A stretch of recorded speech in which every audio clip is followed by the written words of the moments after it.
So surrender comes with understanding, or it just emotional? No, it has different stages.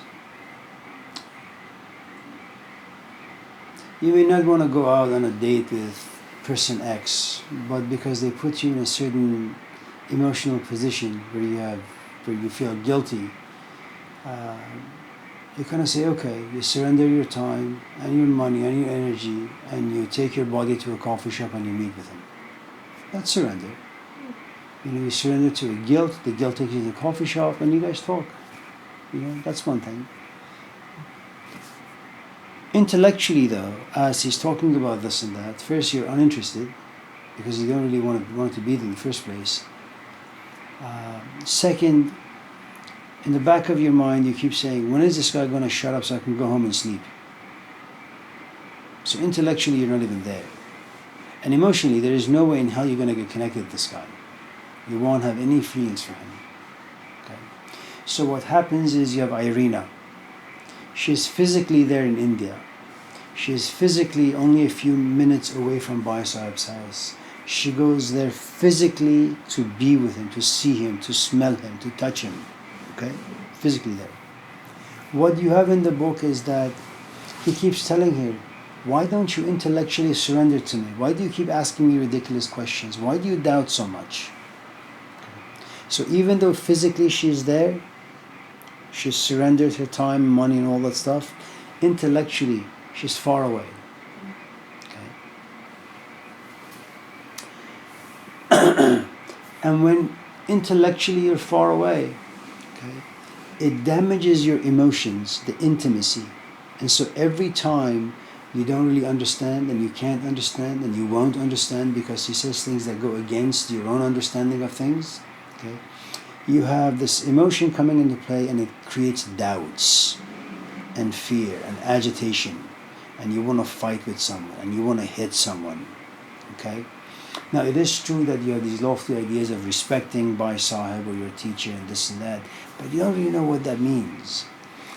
Because remember, Irina is a Western woman, okay?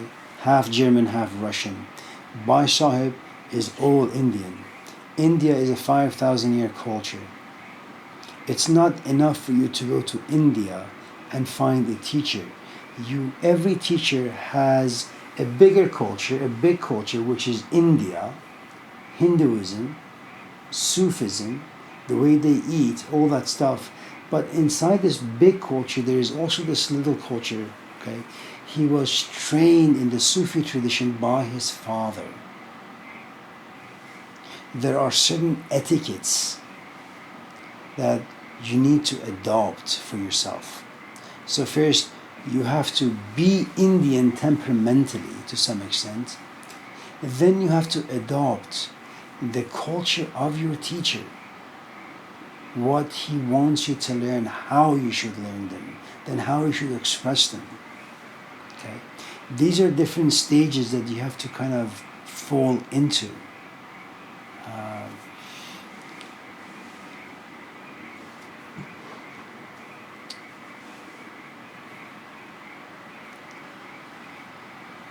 I know that you know how to make korma sabzi. And it's great that you make korma sabzi for your companion. But when you make korma sabzi, you invite 50 people.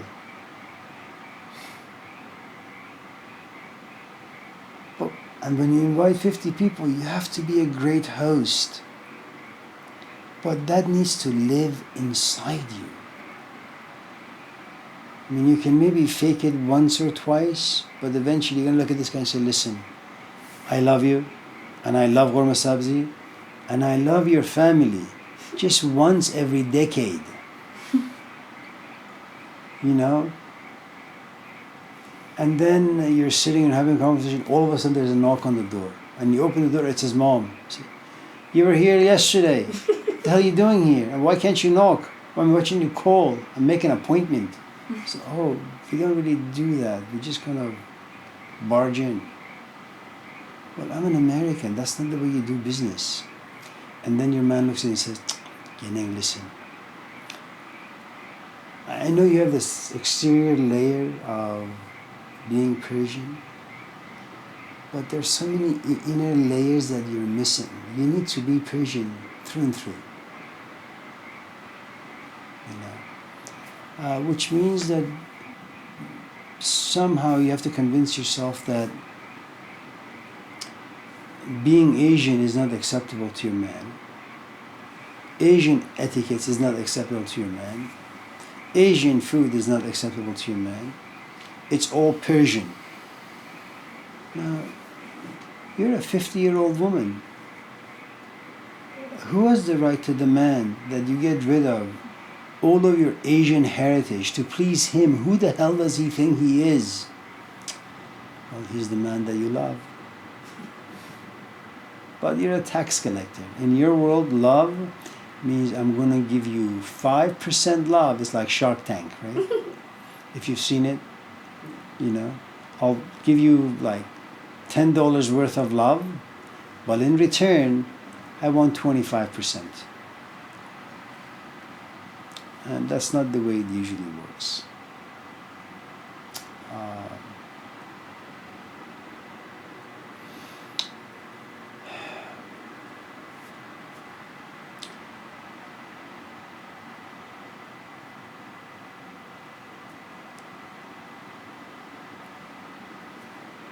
I'm glad in some ways that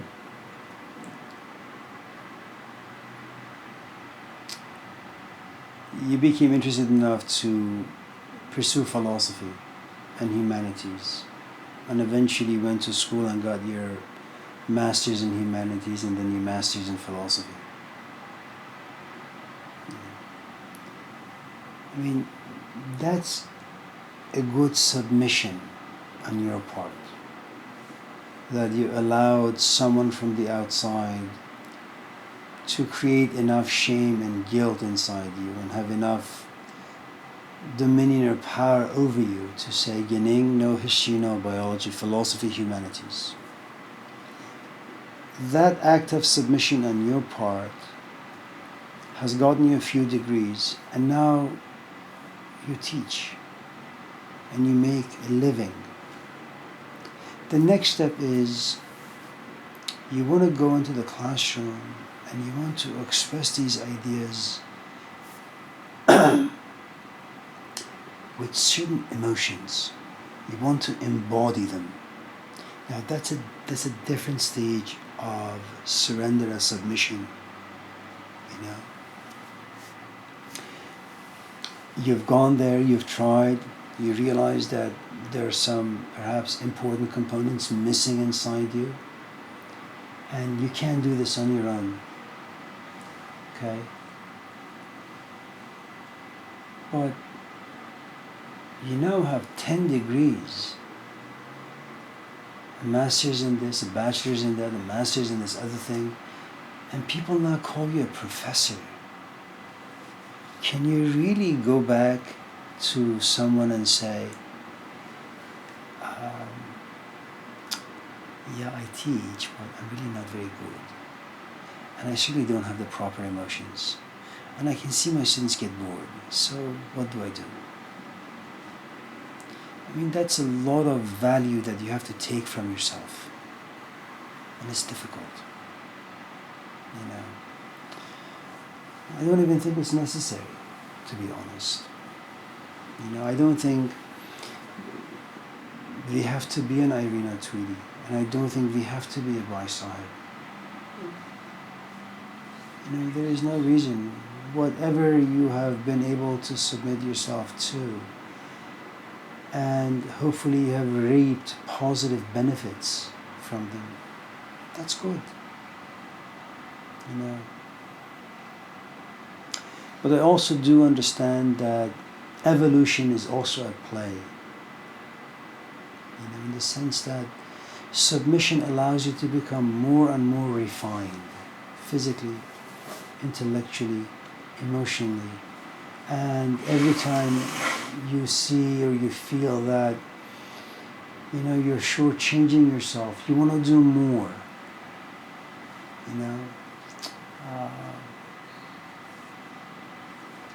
You know, it's kind of like Schindler's List, if you've seen the movie. It doesn't matter how much you've done. It doesn't matter what sacrifices you've made. There is still a ring on your finger, and that could have saved 5 people. You know, evolution and submission, what they have in common is that they tell you that it's never enough. You can do more. You can become better. And I think it's great. As long as it doesn't, damage too many parts of your physical life and other aspects of your life.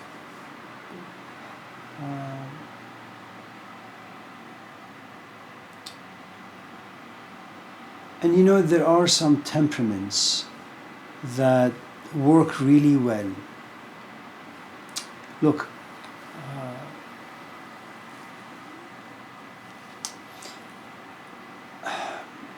Rumi is really good at explaining these things, and so are the other Sufis like Abu Sayyid Abu Khair and Abu Hassan Kharagani. So what you have is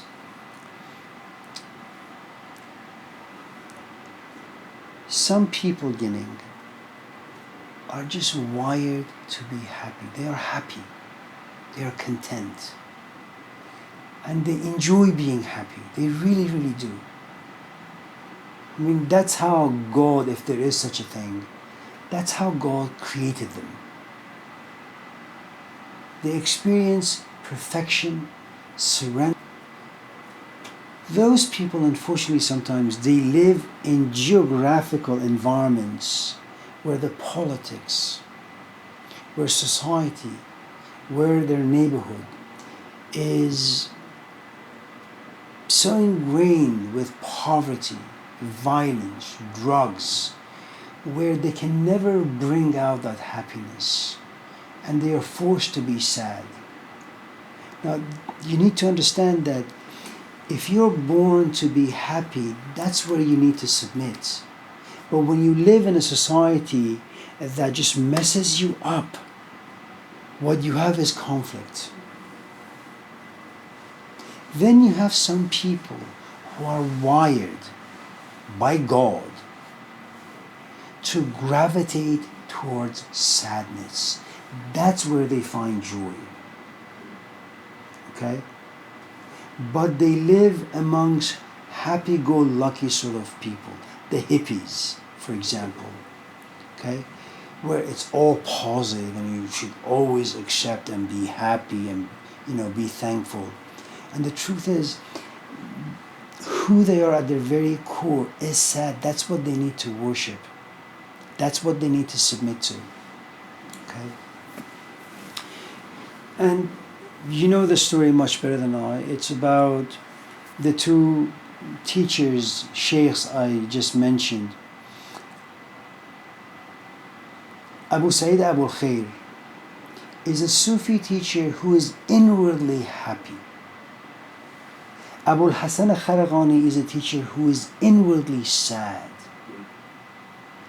Abu Hassan doesn't know what to do with happiness. The way he finds intimacy with God is through weeping. The way Abu Sayyid Abu Khair finds intimacy with God is through dancing.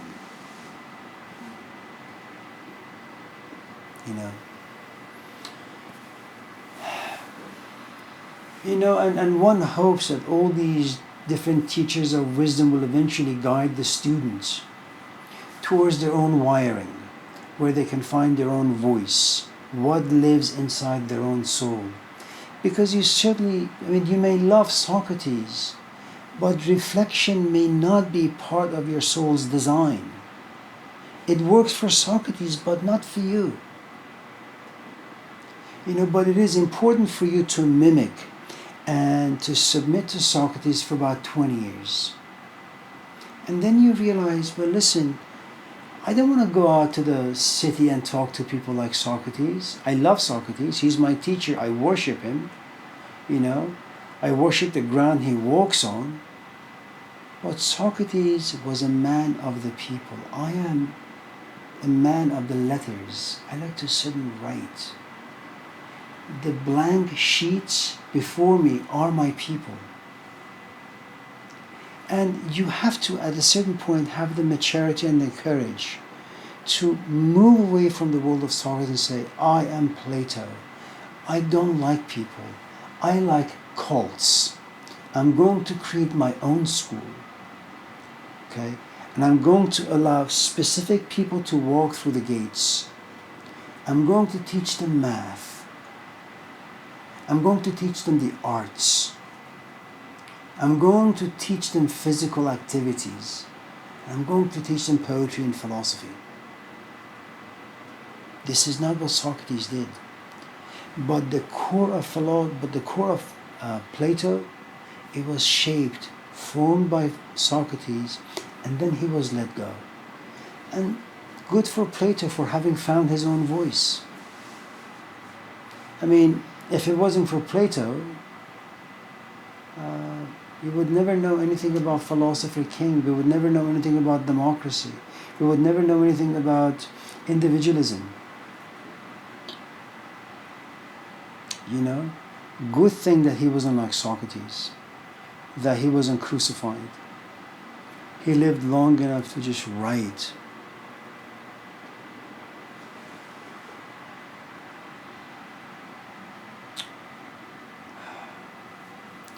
You know, all the philosophers who gave birth to America, they ultimately all go back to Plato.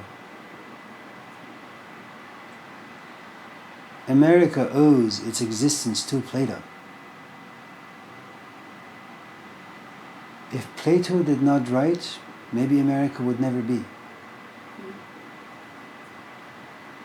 Imagine Plato sitting back and saying, I feel so bad for sitting and writing. I want to be like my teacher. I want to go out there and talk to people. Well, why the hell would you want to do that?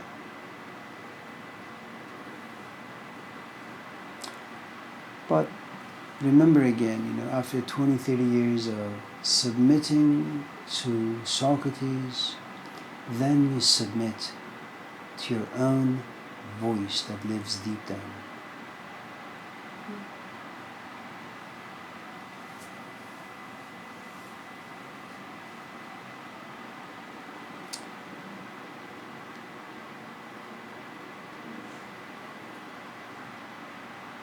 You know, it's one thing for me to sit behind the piano and improvise,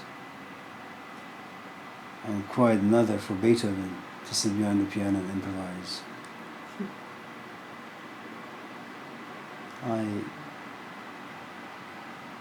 have never been a good student to submit to sitting, reading notes, practicing every day for 5-6 hours. You know, so whatever music I create, it's just infantile. Beethoven, on the other hand, it's a very, very different story.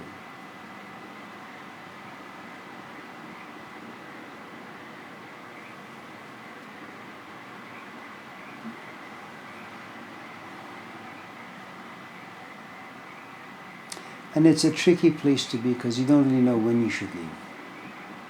You don't know how long you should stay.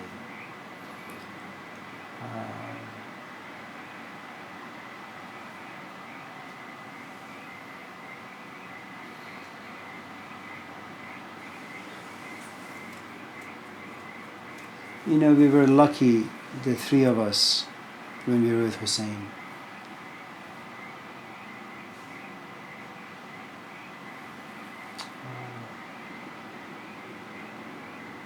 It wasn't like Mehrdad began to teach and I began to resent him. Because I know sometimes, what happens with people. They sit together, so what are you teaching? How are you teaching it? What book are you using? They may be good, I don't really know. That just wasn't the way we worked, And so one person says, well, yeah, this semester I'm teaching like 88 classes. Really? I'm only teaching one. Can you give me like 2 of your classes? No.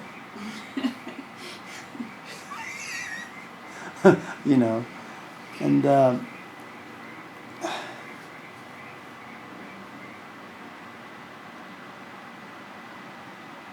it was great because we never really had a stage that we had to walk onto and talk. We just knew our place, which was